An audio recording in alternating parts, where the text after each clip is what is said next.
ਹੋ ਸਾਡੇ ਰੁਤਬੇ ਮੜਕ ਠਰਮੇ ਦਾ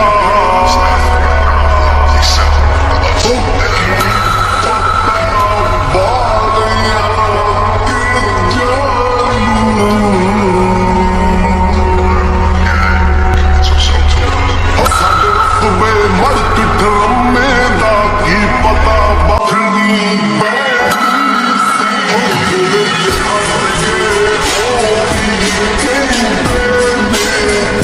ਛੱਡਣ ਵਾਲੀ ਸ਼ੈਲੀ ਸੀ ਛੱਡ ਗਏ ਉਹ ਵੀ ਕਹਿੰਦੇ ਨੇ ਜੱਟ ਛੱਡਣ ਵਾਲੀ ਸ਼ੈਲੀ